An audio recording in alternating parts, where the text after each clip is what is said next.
Hi everyone, అందరు ఎలా ఉన్నారు? లాస్ట్ ఎపిసోడ్లో మనము ఓషియన్స్లో ఉన్న జోన్స్ గురించి అయితే మాట్లాడుకున్నాం.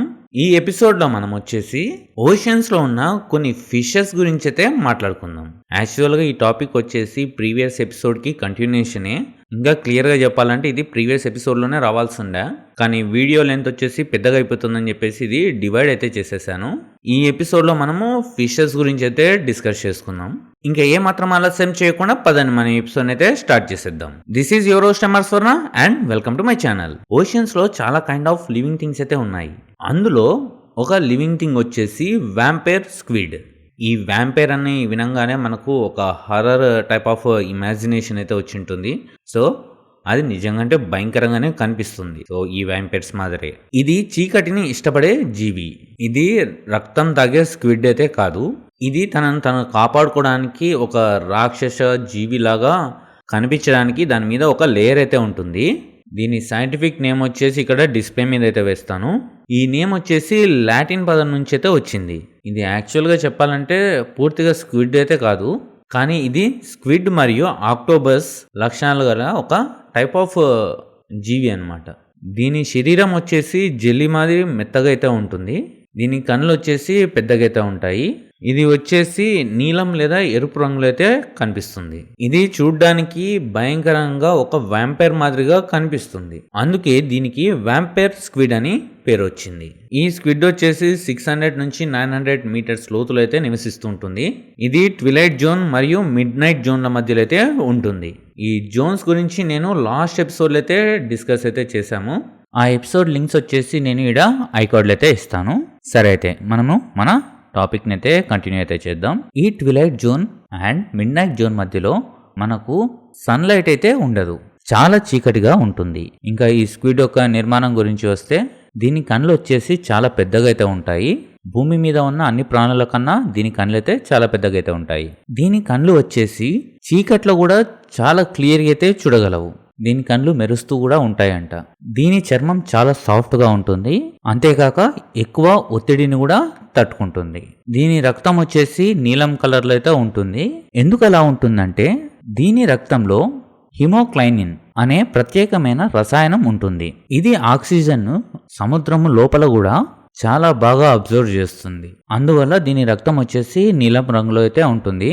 ఈ స్క్విడ్ వచ్చేసి వేరే స్క్విడ్ల మాదిరిగా శత్రువులనైతే వేటాడదు. దట్ మీన్స్ ఆహారం కోసం వేటాడదు అనమాట. ఇది సముద్రంలో చనిపోయిన వాటినైతే తింటుంటుంది. మెరైన్ స్నోని కూడా తింటుంది. సూక్ష్మ జీవులను కూడా తింటుంది. ఇంకా ఇలాంటివన్నీ తింటూ దీని జీవితం అయితే సాగిస్తుంది.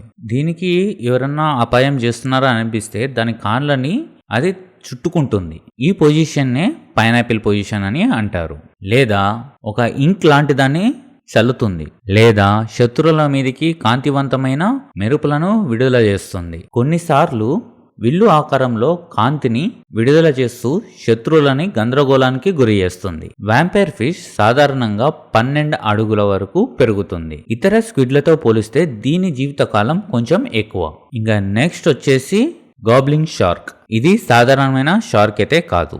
దీని ముఖం చాలా పొడుగుగా ఉంటుంది, ఇంకా భయంకరంగా కూడా ఉంటుంది. గాబ్లిన్ షార్క్ వచ్చేసి సముద్రపు లోపల జీవించే ఒక అరుదైన జీవి. దీని ఆకారం కూడా కొంచెం విచిత్రంగా అయితే ఉంటుంది. దీని భయంకరమైన రూపం కారణంగా దీన్ని లివింగ్ ఫాజిల్ అనైతే పిలుస్తారు. డైనోసార్ల కాలం నుంచి ఇది ఎటువంటి మార్పు చెందకుండా అయితే అలానే ఉంది అనమాట. గాబ్లిన్ షార్క్ వచ్చేసి 100 మీటర్ల నుంచి 1300 మీటర్ల లోతులో జీవిస్తుంది. ఈ షార్క్ వచ్చేసి మనకు అభ్యాస్ జోన్ లేదా ట్రెంచ్లలో మనకు కనిపిస్తుంది. ఇంకా ఈ గాబ్లిన్ షార్క్ వచ్చేసి తన తల పొడవుగా ఉంటుంది. దీని ముక్కు భాగం వచ్చేసి ముందుకు సాగడానికి వీలుగా అయితే ఉంటుంది. సో ఈ ఫీచర్ వచ్చేసి ఈ షార్క్ ని వేరే షార్క్ తో కంపేర్ చేసి కొంచెం డిఫరెంట్ గా అయితే చూపిస్తుంది అనమాట మనకి. దీని పనులు వచ్చేసి కొంచెం డిఫరెంట్ గా ఉంటుంది, నమ్మడానికి వీలు లేనట్లుగా అయితే ఉంటుంది. అవి ఎలా ఉంటాయి అంటే సన్నగా కొంచెం ఘాట్లు ఉన్నట్టు. దీని పనులు ఇలా ఉండడం వల్ల చిన్న చిన్న చేపలు, స్క్విడ్లు మరియు ఇతర సముద్రపు జీవులు దీని నోట్లో పడినప్పుడు అవి తప్పించుకోవడానికి అయితే వీలుగా ఉండదు. ఇంకా ఒక్కసారి దాని నోట్లో పడిందంటే ఇంకా తప్పించుకోవడం అయితే వీలు కాదు. కాబట్టి ఇంకా వాటికి మరణం అయితే తథ్యం. గాబ్లిన్ షార్క్ వచ్చేసి గులాబీ లేదా కొంచెం రెడ్ కలర్లో అయితే ఉంటుంది. దీని చర్మం చాలా సన్నగా అయితే ఉంటుంది. రక్తనాళాలు బయటికైతే కనిపిస్తుంటాయి. అందుకే ఇది గులాబీ లేదా ఎరుపు రంగులో కనిపిస్తుంది. దీని పొడవు సాధారణంగా 3 నుంచి 4 మీటర్ల వరకైతే ఉంటుంది. అయితే కొన్ని 6 మీటర్లు అంటే 20 అడుగుల వరకు కొన్ని షార్కులు అయితే కనపడినాయంట. దీని ముక్కు భాగంలో ఒక సెన్సిటివ్ అయిన సెన్సార్లు అయితే ఉంటాయంట. అవి ఎలక్ట్రో రిసెప్షన్ అనే శక్తిని కలిగి ఉంటాయి.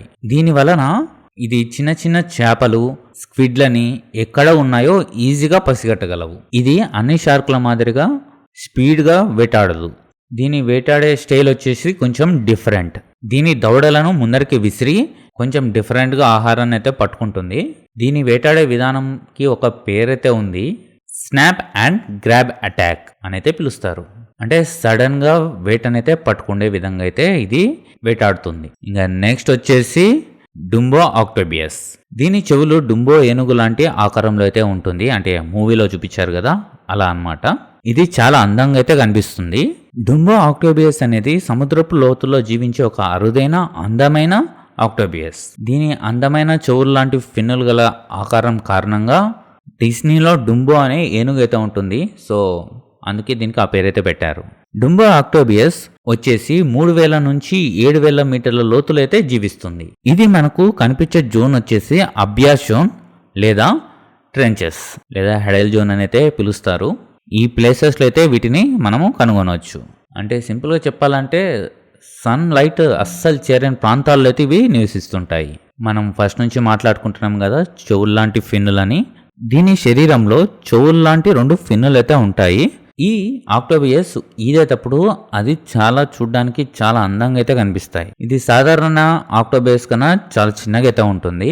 దాదాపు 20 నుంచి 30 సెంటీమీటర్ల పొడవు మాత్రమే ఉంటుంది.